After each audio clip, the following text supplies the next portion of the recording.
वो कहते हैं मैं फ्लैट खरीद रहा हूं। जो आप फ्लैट नहीं खरीद रहे हो, क्योंकि उनके पास इतने पैसे हैं, वो जजेस को खरीद सकते हैं, कलेक्टर को खरीद सकते हैं। बिल्कुल गलत है, सपने बेचे जा रहे हैं। तो आपके वो जो 1 करोड़ रुपए जो इसमें डाले वो फ्लैट में डूब गए। बिल्डर आर्ग्यू करेगा सर हमारा force majeure act of God बहुत स्लो है, और उसके ऑर्डर्स को बिल्डर फाड़ के फेंक देते हैं। बिल्डर से मत खरीदो, कोई भी बिल्डर से मत खरीदो। हर एक ब्रांड 1 या 2 या 3 या 4 साल डिले करते हैं। पहले से इंटेंशन फ्रॉड्यूलेंट थे, वो फ्रॉड करने निकला था और वो फ्रॉड कर चुका। क्रिश, सबसे पहले तो मैं ये जानना चाहूंगा, देखो आजकल मार्केट में चल रहा है कि रियल एस्टेट में इन्वेस्टमेंट करो, जो बनती बिल्डिंग होती है उसमें पैसे डाल दो। जैसे मान लीजिए आपकी सैलरी बहुत अच्छी है, सो आप लोन ले लो, बनती बिल्डिंग में 1-2 फ्लैट बुक कर दो, और जैसे ही बिल्डिंग बन जाए उसके बाद में उसको बेच दो। सो आपके हिसाब से ये जो अप्रोच है सही है, नहीं है? बिल्कुल गलत है, सपने बेचे जा रहे हैं। अच्छा, वेरी ब्लंटली स्पीकिंग, बहुत बड़ा सपनों का फुग्गा बनाया गया है। टू सम एक्सटेंट इसमें एक चीज सही है कि आपने अगर किसी टाइम पे सही टाइम पे खरीदा और फिर सही टाइम पे एग्जिट हुआ और सब कुछ सही चला, you may make a profit, लेकिन एबनॉर्मल प्रॉफिट्स कमाओगे इसके चांसेस बहुत कम है। आप बिल्डर से खरीद रहे हो, आप अंडर कंस्ट्रक्शन में ले रहे हो, वो आपको क्या दिखा रहा है? वो आपको ये दिखा रहा है sir we are booking now at 15,000 per square feet, लेकिन जब तक आपको पोजीशन मिलेगा prices will have gone up to 30,000 per square feet, विच में बी ट्रू। वो किसी और को 30,000 में बेचेगा, राइट। आप 30,000 में बेचने जाओगे, नहीं बिकेगा। It is not that you are the price is not gone to 30,000।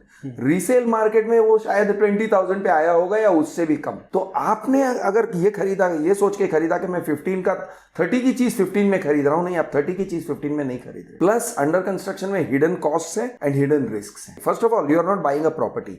एक बात क्लियर रही है, जो लोग है ना फ्लैट खरीदना चाहते हैं, वो कहते हैं मैं फ्लैट खरीद रहा हूं। जो आप फ्लैट नहीं खरीद रहे हो, you are investing in a project. आप एक प्रॉमिस खरीद रहे हो, और वो प्रॉमिस भी कैसा है? It is a conditional promise. अब ये कंडीशंस में कई सारे लूप होल्स हैं। फॉर एग्जांपल, बिल्डर कहता है कि मैं दिसंबर 2026 में दूंगा, नॉट नेसेसरी, मैं कहूंगा ऑलमोस्ट सर्टनली 2026 में देगा, 2027 2028 में देगा। नहीं, लेकिन आजकल तो रेरा आ चुका है और उसमें तो लिखा होता है ना कि आपको इतने टाइम तक डिलीवरी मिली जाएगी, और इनकेस अगर डिलीवरी नहीं मिलती है तो बिल्डर्स को पेनल्टी लगाई जाती है। आप पेनल्टी लेके दिखाइए। रेरा को एक्टिवेट करने के लिए आपको जाना पड़ेगा रेरा के पास, ये ऑटोमेटिक नहीं है। 1.25 लाख रुपए तो आपको वकील को देने पड़ेंगे, 1.5-2 साल लगेंगे। पहला हियरिंग आपको 6 महीने के बाद मिलेगा, दूसरा हियरिंग शायद 8-9 महीने के बाद मिलेगा। बिल्डर आर्ग्यू करेगा सर हमारा force majeure act of God, cement की शॉर्टेज थी, फलाना ढिमकाना, ये शॉर्टेज था, वो शॉर्टेज था। इफ रेरा बिलीव्स हिम, आपको पेनल्टी नहीं मिलेगी। महाराष्ट्र रेरा का एक बिहेवियर है, हरियाणा रेरा का दूसरा बिहेवियर है, कर्नाटका रेरा का तीसरा बिहेवियर है। अच्छा। उनके किसी भी चीज में यूनिफॉर्मिटी नहीं है। बिल्डर आउटराइट रेरा के ऑर्डर का उल्लंघन कर देता है, यानी he doesn't obey the order. उसने कहा पेनल्टी दो, एक्चुअल में आपको नहीं मिलेगा वो पेनल्टी। ऐसे मैंने कई सारे किस्से देखे हैं कि बिल्डर से रेरा कहते हैं please give him position of the flat. एक सिंपल बात है, वो पोजीशन नहीं दे रहा है, बिल्डर पोजीशन नहीं दे रहा है, he is asking for more than what was agreed. अब आप क्या करोगे? आप जाओगे एग्जीक्यूशन ऑर्डर के लिए। आप किसके पास जाओगे? रेरा के पास जाओगे। RERA is moving very slowly, it is not giving quick justice. बहुत स्लो है, बहुत एरेटिक है, और उसके ऑर्डर्स को बिल्डर फाड़ के फेंक देते हैं।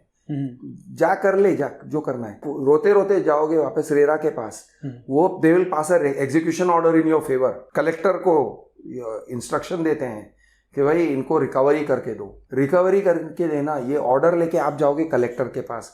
कलेक्टर ऑफिस में वो कहेंगे तहसीलदार के पास जाओ। तहसीलदार वो कहेंगे भाई हमको साल निकले जा रहे हैं, 3 साल से 3.5 साल, 4 साल, 5 साल हो रहा है ना। ओके आपके ऊपर स्ट्रेस है उस चीज का, बिल्डर बैठा हुआ है, आपका रिकवरी करके देना जो भी है, इधर फ्लैट या मनी, ये किसका काम है? कलेक्टर ऑफिस का काम। राइट। एंड में वो कहते हैं आप ही के फ्लैट को ऑक्शन करके आपको पैसे दिलाएंगे। आप परेशान हो जाओगे, आप कहोगे भाई मैं ये फ्लैट के लिए लड़ रहा हूं। हाँ भाई, तो फिर क्या ऑक्शन करें बताइए ना आप। अरे इसके प्रॉपर्टीज, कौन से प्रॉपर्टीज स्पेसिफाई। अब बिल्डर के कौन से प्रॉपर्टीज हैं आप कैसे जानते हो?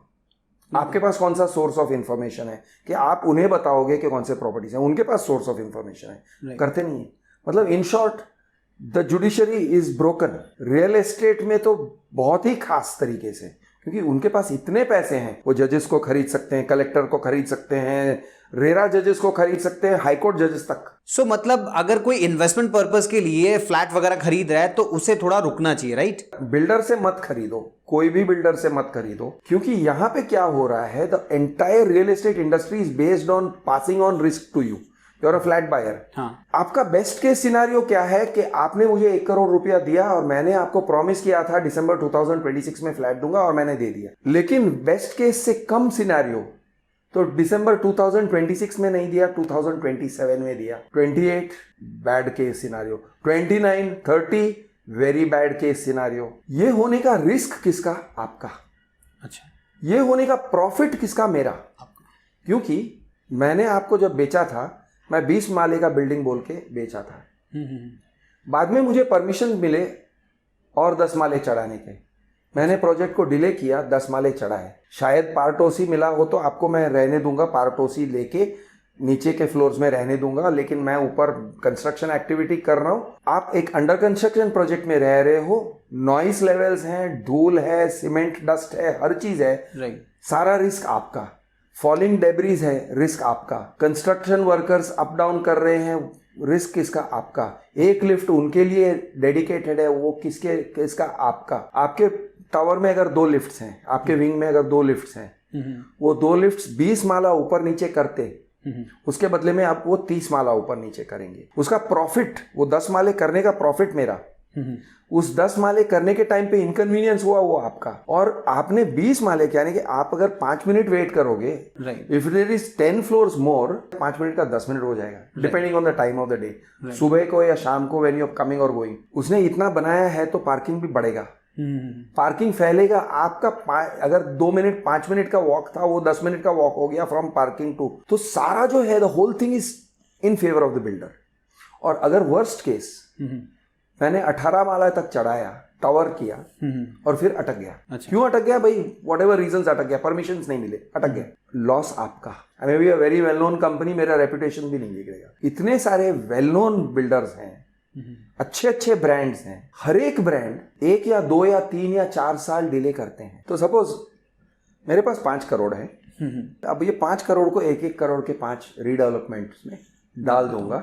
आई विल बाई प्रॉपर्टी और फिर वो 5 साल के बाद रीडेवलपमेंट में जाएगा और मेरा अप्रिशिएट होगा, राइट। अगर ये मेरा प्रोफाइल है तो मेरे लिए ठीक है। एक आध थोड़ा रखड़ जाएगा, 3 साल नहीं हुआ, 10 साल हो गए, 15 साल हो गए, कहाँ जाएगा, कहाँ जाएगा? That can be one approach. Okay.